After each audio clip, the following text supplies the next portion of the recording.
Welcome to Satya TV Telugu news.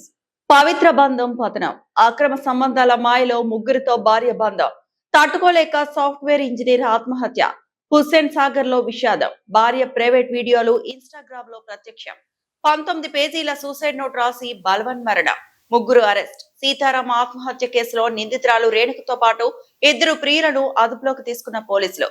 అనాథులైన చిన్నారులు. నెలకు 2 లక్షల సంపాదన, ఉన్నతమైన కెరీర్, ఒక్క నమ్మక ద్రోహంతో ముక్కలైన పండంటి కాపురం. నమస్కారం, సత్య టీవీ వార్తలకు స్వాగతం. వివాహం అంటే 2 మనసుల కలయిక, 100 ఏళ్ల నమ్మకం. కానీ నేటి కాలంలో ఆ నమ్మకం సోషల్ మీడియా మోజులో చిక్కుకొని ఛిద్రమవుతోంది. ఒకప్పుడు ప్రాణానికి ప్రాణంగా ప్రేమించుకున్న జంటలు నేడు పరాయి వ్యక్తుల వ్యామోహంలో పడి పచ్చని కాపురాల్లో నిప్పులు పోసుకుంటున్నారు. ఏపీలోని మార్కాపురానికి చెందిన సీతారాం కథ కూడా అలాంటిదే. ఒక సాఫ్ట్వేర్ ఇంజనీర్ గా నెలకు 2 లక్షల రూపాయలు సంపాదిస్తూ భార్య పిల్లలకు ఏ లోటు రాకుండా చూసుకున్న ఆ వ్యక్తి నేడు భార్య చేసిన నమ్మక ద్రోహాన్ని భరించలేక హుస్సేన్ సాగర్ అలల్లో కలిసిపోయాడు. అసలు ఏం జరిగింది?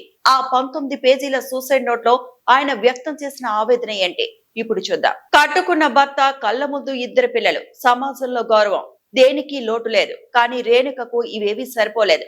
2018లో మార్కాపురానికి చెందిన సీతారాంతో వివాహమైన తర్వాత బాచుపల్లిలో వీరి సంసారం ఎంతో సంతోషంగా సాగుతోందని అందరూ అనుకున్నారు. కానీ ఆ ముసుగు వెనుక రేణుక అసలు రూపం వేరుగా ఉంది.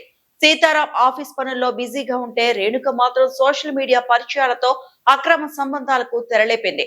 1 కాదు 2 కాదు, ఏకంగా 3 వివాహేతర సంబంధాలు పెట్టుకుంది. అంతటితో ఆగకుండా తన ప్రియుడు రమణారెడ్డితో కలిసి ఉన్న సమయంలో ప్రైవేట్ వీడియోలను రికార్డ్ చేసుకుంది. ఆ వీడియోలే చివరకు సీతారాం పాలిట మృత్యుపాసాలయ్యాయి. తన భార్య ప్రైవేట్ వీడియోలు ఇన్స్టాగ్రామ్ లో ప్రత్యక్షం కావడంతో సీతారాం ఒక్కసారిగా కుప్పకూలిపోయాడు. తన భార్యకు తానేం తక్కువ చేశాడని ప్రశ్నిస్తూ ఆ దారుణాన్ని చూడలేక 19 పేజీల మరణ వాంగ్మూలాన్ని రాశాడు.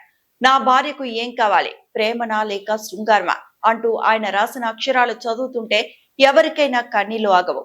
సీతారాం మరణం తర్వాత పోలీసులు దర్యాప్తు వేగవంతం చేసి భార్య రేణుకతో పాటు ఆమె ప్రియులు రమణారెడ్డి, శ్రవణ్లను అరెస్టు చేశారు. అయితే ఒకరి విచ్చలవిడితనం వల్ల ఇక్కడ ప్రాణాలు పోయింది ఒక ఉన్నత విద్యావంతుడిది. అనాథలయ్యింది 2 పసిపిల్లలు. నేటి సమాజంలో పెరిగిపోతున్న ఈ సోషల్ మీడియా వ్యసనాలు, అక్రమ సంబంధాలు ఇంకెన్ని కుటుంబాలను బలి తీసుకుంటాయోనన్న ప్రశ్న ఇప్పుడు అందరినీ వేధిస్తోంది. ఇప్పుడు మేము హుస్సేన్ సాగర్ వద్ద ఆత్మహత్యకు కారణమైన ఆ 19 పేజీల లేఖను మీకు చూపిస్తున్నాం. ఈ విషాద ఘటన గురించి మరింత సమాచారం